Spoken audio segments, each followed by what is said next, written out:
अजय आलोक हमारे साथ मौजूद है। डॉक्टर अजय आलोक, सुना आपने, राजीव रंजन जी कह रहे हैं कि बीजेपी क्या करेगी। मैं तो फिलहाल इतना ही समझ पा रही हूँ कि इंडिया गठबंधन में जो चल रहा है उसको देखकर बीजेपी सिर्फ और सिर्फ एंजॉय करेगी। अब कुछ और करेगी तो जानते हैं डॉक्टर अजय आलोक से। डॉक्टर अजय आलोक।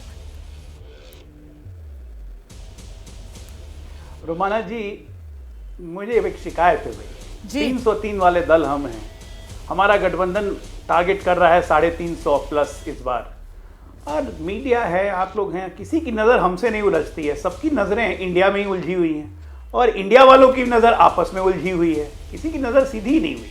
तो ये नज़र का उलझना देख के मुझे एक गाना याद आ गया, इशकिया पिक्चर का एक गाना था ना, वो ऐसी उलझी नज़र मेरी हटती नहीं, दांत से रेशम की डोर कटती नहीं, उम्र कब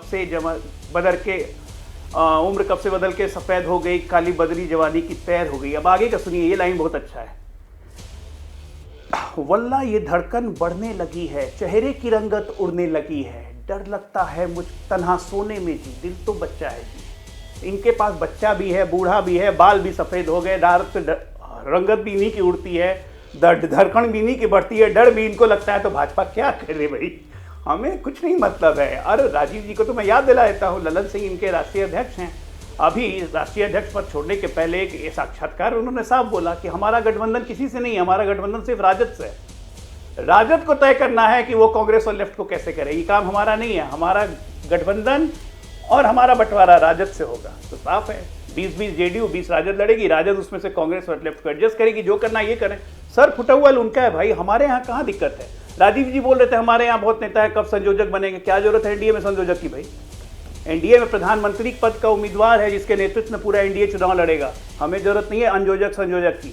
वो लोग आपस में आप लोग अपना सर फुटबॉल के लिए संयोजक बनाइए, नहीं बनाइए, उससे हमारा क्या लेना देना है। हम ना 3 में ना 13 में, ठीक है, हमारा प्रधानमंत्री पद का उम्मीदवार डिफाइंड है, जो कि देश के प्रधानमंत्री। ठीक है, मैं मुन्ना जी के पास आऊंगी, लेकिन उससे पहले एक बार फिर से डॉक्टर अजय, धड़कन बढ़ाते रहिए, डॉक्टर अजय आलोक, एक सेकंड, मैं एक बार फिर से जरा आलोक शर्मा जी के पास इस चर्चा को लेकर चलूंगी। और आलोक शर्मा जी, अब ये मत कहिएगा कि बीजेपी इसीलिए मजे ले रही है क्योंकि रोमाना जी आप चर्चा करा रही हैं।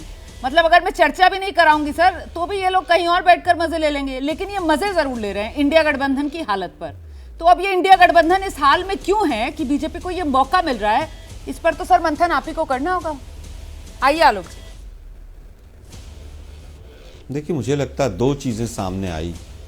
एक तो मजे लेने वाली बात, ये तो वो लोग हैं जो मणिपुर पे भी मजे लेते रहते हैं, मणिपुर पर चर्चा में भी हंसते रहते हैं खिलखिला के, तो इनकी तो आदत है मजे लेने के। देश का दुर्भाग्य है कि एक मजे लेने वाली सरकार बैठी हुई है। लेकिन आज अजय आलोक जी ने एक बहुत महत्वपूर्ण बात कही कि तमाम मीडिया जो है वो इंडिया गठबंधन की ही बात कर रहा है। ये बिल्कुल सही बात है। हमारे मतलब वो जो अडानी की पुलिस वहाँ पर छत्तीसगढ़ में हसदेव के जंगल में लाखों आदिवासी इकट्ठे हुए, किसी मीडिया के साथी ने नहीं दिखाया, किसी मीडिया ने ये नहीं दिखाया कि आज एक आदिवासी महिला को किस तरह से पीटा गया वहाँ पर। चाइना के ऊपर इतनी बड़ी खबर आई, लेकिन नहीं दिखी। देखिए, अजय आलोक जी ने आज बिल्कुल सच बोल दिया है। मणिपुर में 8 महीने से जल रहा है, लेकिन तमाम मीडिया के साथी हवाई जहाज में बैठ के वहाँ हमास दिखाने तो चले गए, और जैसे ही चुनाव खत्म हुए, 3 राज्यों के हिंदू मुसलमान करने का एजेंडा पूरा हुआ, सारे मीडिया के साथी वापस आ गए। वहाँ इजराइल में उछल के रिपोर्टिंग कर रहे थे। बड़े भाई मणिपुर भी चले जाते, कुछ लोग मणिपुर से भी कुछ लोग अच्छी रिपोर्टिंग कर ले जाते। वहाँ तो एक महीने तक,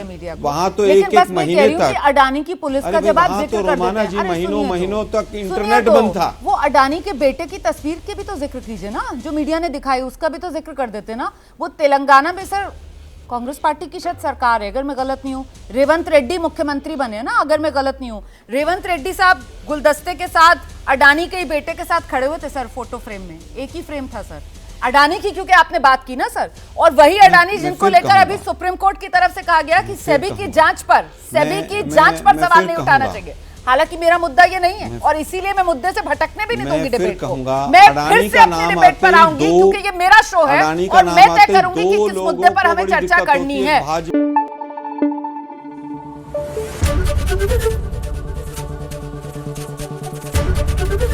एबीपी न्यूज आपको रखे आगे।